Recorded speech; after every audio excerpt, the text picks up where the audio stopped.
Hey guys, what's up and welcome back to my channel. So today we're going to be talking about one of those situations that just... You'd think on Sundays I would pick peace, but I continue to choose violence.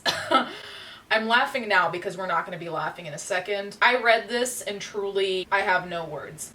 A lot of the articles about this entire situation have been extremely short, and I don't know if it's maybe just because they're older and at the time there wasn't enough information, but I deadass read 3 articles that had maybe a total of 5 sentences. I took the one that had more information, hopefully it's accurate. Wisconsin track coach busted after planting a GoPro inside a towel in girls' locker room to record 18 victims over 2 years. Police lead him away in cuffs as he boarded school bus for meat. A high school track and field coach who was accused of hiding a GoPro camera inside of a towel to covertly record female students was arrested last Friday as he boarded a bus bound for meat. Brian Kitzman, 38, is being held at Rock County Jail on charges of possession of child pornography, among other offenses. Police believe that Kitzman recorded 18 different teenage girls over a 2-year period.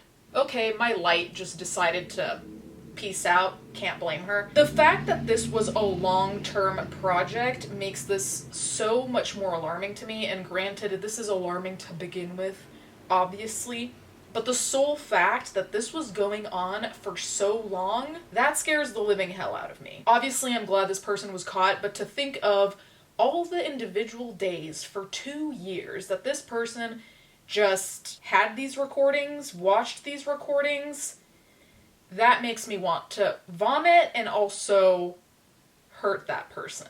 In addition to being a track and field coach, Kitzman was formerly a swim coach for the Craig High School boys and girls team.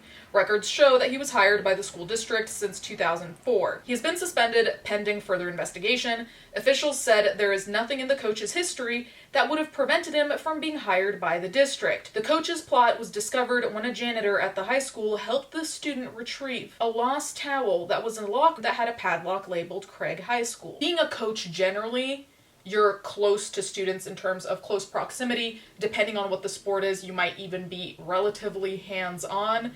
The fact that he was also a swim coach, that makes me feel even more uncomfortable because it's like, did you pick that because you get to see students' bodies? Like, if you're filming them, I'm sorry, I'm gonna ask those questions. The fact that he also had this type of job, coaching generally, since 2004, I really just hope there wasn't that type of hidden camera technology in 2004. The thing with these cases is obviously these creeps weren't born with a fucking camera in their hands, but at the same time, it's like, it's also hard for me to believe that one day they're just like, hey, you know, guess what? I'm gonna violate a bunch of students by putting this secret like, I need to know what happened leading up to this. And granted, I know a lot of these people have their own trauma, but having your own trauma is never an excuse for traumatizing other people. So that's that on that. The fact that this person was in this type of career, this type of field, since 2004 is alarming to me, because it's also like, if you didn't have cameras before, were you straight up being a peeping Tom? Were you allegedly doing nothing? Or were you potentially more hands? Like, there's so many questions here, and all of them are terrifying to me. Investigators believe that Kitzman put the camera in the locker the day before it was found. He had used the stolen towel to cover the camera, Janesville Chief David Moore told the media. The discovery was made around 9:30 a.m. Friday. After it was reviewed, authorities were able to identify Kitzman as a suspect, as footage on the camera showed him placing it in the locker. He was arrested at 2 p.m. When the coach's home and car was searched, police found other recording and storage devices. The chief said that Kitzman has confessed to his crime, saying he has been recording since 2021.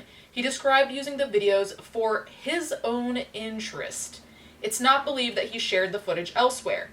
It's not lost on us the breach of trust that has occurred, but what we can offer is a thorough and prompt investigation, a transparent investigation, Moore said.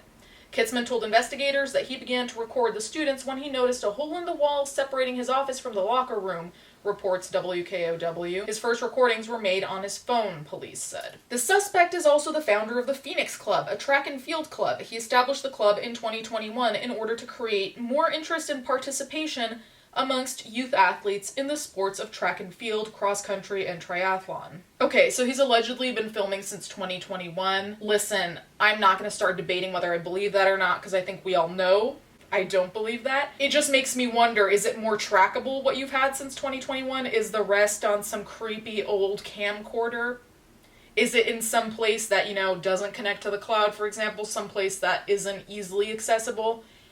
I don't know. I'm just saying it's, again, hard for me to believe that someone just takes a hard left turn and just decides to have child pornography.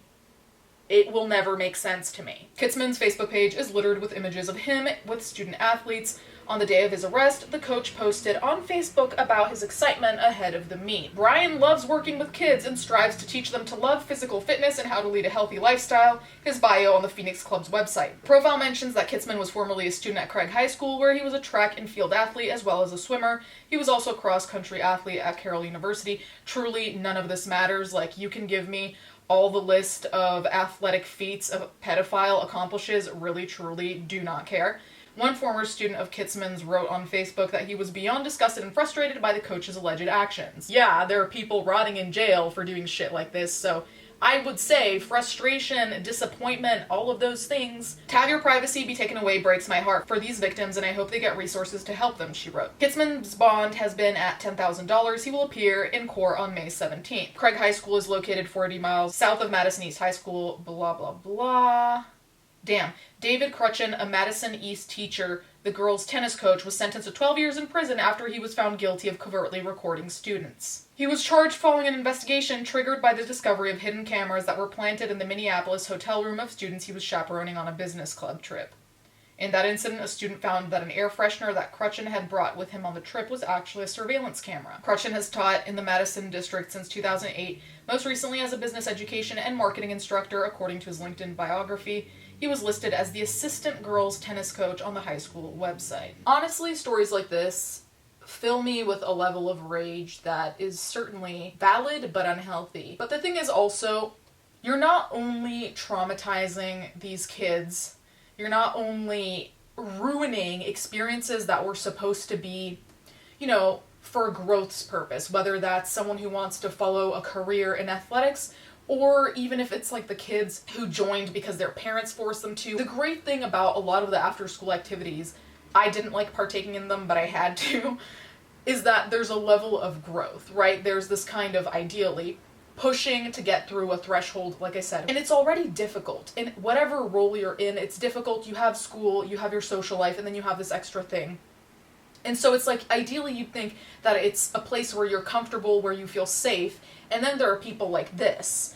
And I feel like that makes it 10 times worse because your coach is supposed to be someone that you can trust. I'm not saying you're BFFs because that would also be weird, but genuinely, I was lucky enough that the coaches I had when I was like in varsity basketball, whatever, were people that I could trust, that if I had, within norms, a problem, I could talk to them. If I was injured, I wouldn't be freaked out by them touching me or anything like that. With people like this, I wouldn't even want to be in the same room. I would feel in danger and afraid. People like this, I wouldn't even want them within a mile of any school. I can't imagine what the kids who had to deal with them all the time went through, especially if there were other things that occurred that we don't know about aside from the cameras, because it's hard for me to believe that all the creepy behavior is compartmentalized to the cameras. I hope there wasn't anything outside of that, but part of me is also like, was there really nothing else? Was there really no other creepy moments where the students were like, what the fuck is this?